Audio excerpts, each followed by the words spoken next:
Assalamualaikum warahmatullahi wabarakatuh. Halo semua, balik lagi ke video saya.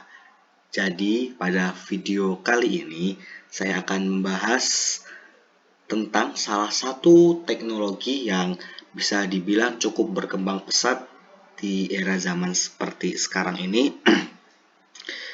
Ya, bisa dibilang teknologi ini ya cukup berkembang lah di zaman sekarang, apalagi kalau bukan komputer. Jadi siapa sih yang nggak pernah mendengar komputer? Komputer merupakan sebuah teknologi yang bisa dibilang cukup dikenal oleh masyarakat luas di dunia seperti ini. Banyak sekali orang yang sudah menggunakan komputer, mulai dari pelajar. Dari belajar kita sudah diajarkan untuk menggunakan komputer. Kemudian pada seperti orang-orang bekerja pun juga menggunakan komputer.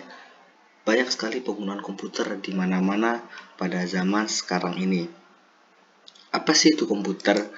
Komputer merupakan suatu alat elektronik yang menghasilkan atau yang menghubungkan komponen satu dengan lainnya sehingga menghasilkan informasi yang sebelumnya telah diolah terlebih dahulu oleh komputer tersebut.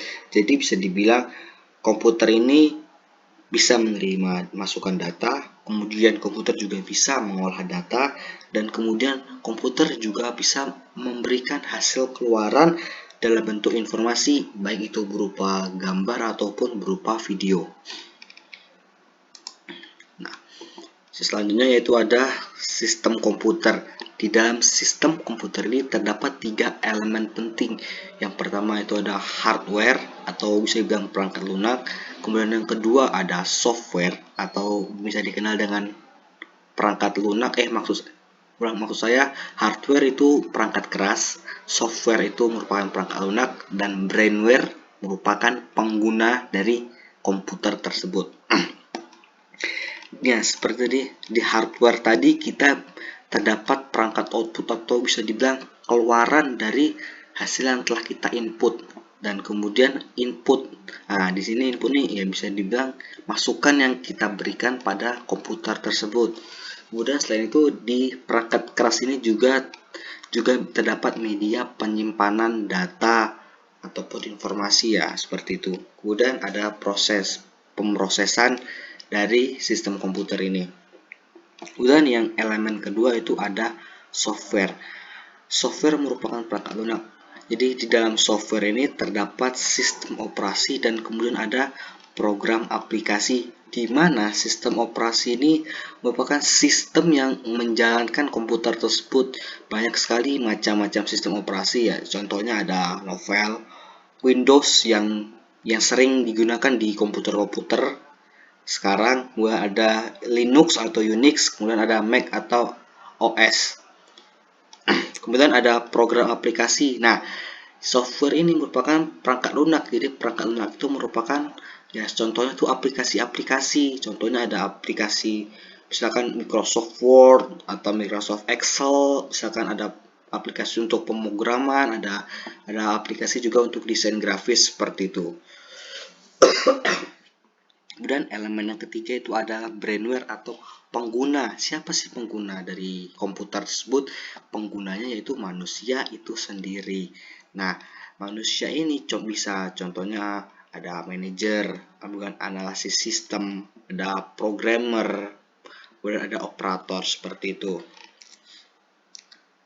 Kemudian masuk selanjutnya. Nah, ini adalah contoh-contoh dari perangkat keras atau hardware yang dibahas sebelumnya. Ini di sini ada hard disk ya. Hard disk merupakan tempat untuk kita menyimpan data. Jadi semua data-data yang dieksekusi oleh komputer tersebut disimpan di dalam hard disk ini. Kemudian contoh yang kedua yaitu ada motherboard, di mana motherboard ini berfungsi untuk memasang semua hardware yang ada di komputer. Contohnya di motherboard ini kita bisa memasang prosesor nih yang ada di gambar sebelahnya, ataupun kita bisa memasang RAM nih yang ada di gambar sebelah prosesor ini. Jadi motherboard ini tempat kita menyimpan atau meletakkan ataupun memasang semua hardware yang ada di komputer. Nah, kemudian selanjutnya itu ada prosesor. Apa sih prosesor itu? Prosesor merupakan otak komputer yang mengatur seluruh sistem yang ada pada komputer. Jadi di dalam sebuah komputer itu prosesorlah yang mengatur semua sistem-sistem yang terjadi di dalam komputer itu. Nah, kemudian yang selanjutnya itu ada RAM. Apa sih RAM? RAM merupakan tempat penyimpanan data sementara. Nah, kemudian selanjutnya ini ada contoh-contoh dari software atau perangkat lunak.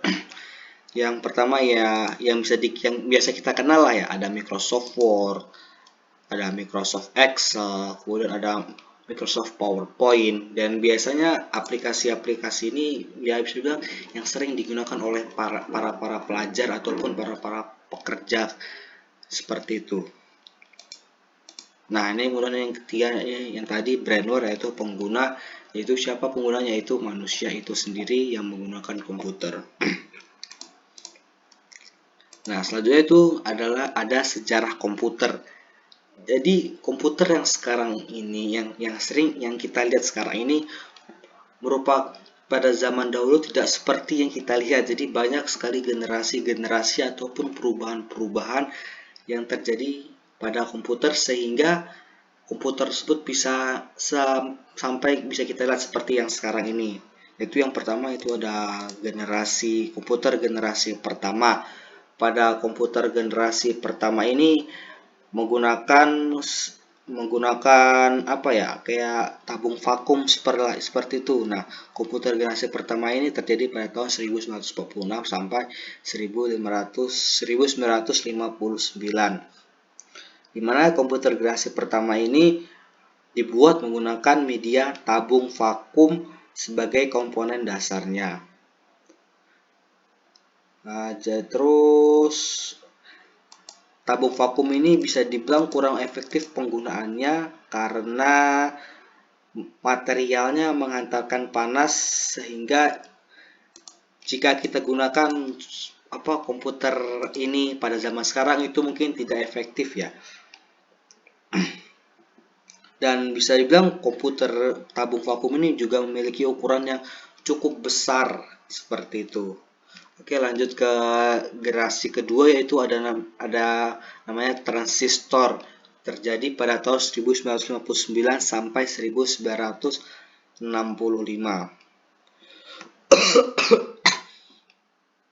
Yang bisa dibilang transistor ini merupakan cikal bakal keluarnya komputer pada seperti zaman sekarang ini.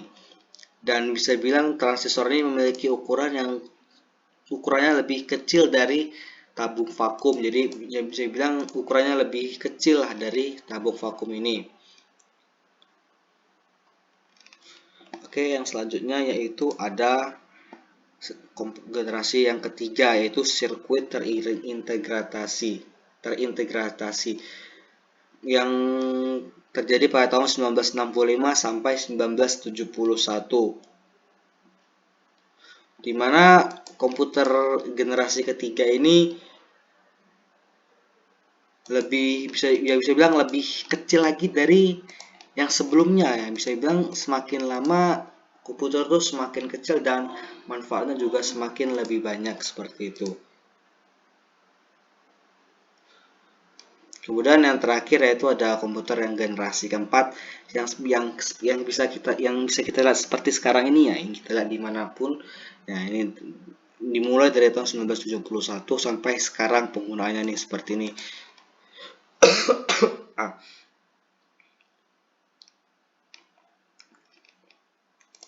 Kemudian apa sih manfaat-manfaat komputer? Yang pertama itu ada media hiburan, di mana media hiburan ini di komputer ini kita bisa melihat hiburan-hiburan seperti kita bisa melihat video-video film kemudian bisa mendengarkan musik ataupun banyak lainnya gitu. banyak lainnya. Kemudian yang kedua yaitu gudang informasi, sama seperti handphone. Komputer juga bisa memiliki manfaat yaitu sebagai gudang informasi, yaitu kita bisa melihat informasi-informasi apa aja yang sedang terjadi di dunia ini. Jadi yang bisa dibilang kalau kita lihat dari HP kan lebih kecil ya. Nah, jadi kalau di komputer ini kita bisa melihat dengan ukuran yang cukup besar, jadi bisa lebih jelas lah daripada menggunakan HP seperti itu. Walaupun sebenarnya sama aja informasi yang kita lihat seperti itu. Dan yang ketiga itu ada media programmer. Jadi para programmer ataupun ya para programmer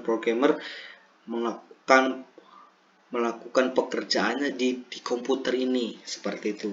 Kemudian yang keempat ada sarana komunikasi. Sama seperti handphone juga, komputer juga kita juga bisa berkirim pesan menggunakan komputer ini, seperti kita bisa menggunakan WA ataupun menggunakan email lah ya. Biasanya sering digunakan di komputer tuh email untuk komunikasi seperti itu. Kemudian yang kelima ada penunjang pendidikan. Seperti yang saya bilang di awal, ya komputer sekarang sudah diperkenalkan sejak para pelajar-pelajar di jenjang pendidikan. Nah, seperti dari SD mungkin ada beberapa sekolah yang sudah memberikan pelajarannya mengenai tentang komputer, cara menggunakan komputer seperti itu. Kemudian manfaat selanjutnya yaitu bisa menghasilkan uang. Nah, banyak sekarang orang-orang yang hanya duduk diam di depan komputer, tiba-tiba dia bisa menghasilkan uang seperti itu. Nah, gimana cara dia menghasilkan uang? Yaitu dengan cara salah satunya yaitu konten kreator. Jadi, seseorang tersebut misalkan membuat video, kemudian videonya tersebut diupload di YouTube, kemudian dari YouTube tersebut memberikan sebuah AdSense kepada sang konten kreator tersebut. Jadi, konten kreator tersebut bisa menghasilkan uang dari video yang dia buat seperti sekarang ini. Nah, contohnya banyaklah orang-orang yang menggunakan media platform yang ada di komputernya untuk menjadi seorang konten kreator dan bisa menghasilkan uang. Yang kemudian selanjutnya ada mempermudah pekerjaan manusia. Nah, di komputer ini bisa kita bilang penggunanya kan lebih simpel ya daripada lebih simpel, jadi bisa dibilang untuk pekerjaan-pekerjaan orang-orang yang bekerja di kantor itu bisa mempermudah pekerjaan mereka seperti itu. Oke, baik, sekian video dari saya. Oke, baik, sekian penjelasan tentang komputer dari saya. Kurang lebihnya mohon maaf, saya akhiri. Assalamualaikum warahmatullahi wabarakatuh. See you next video. Bye bye.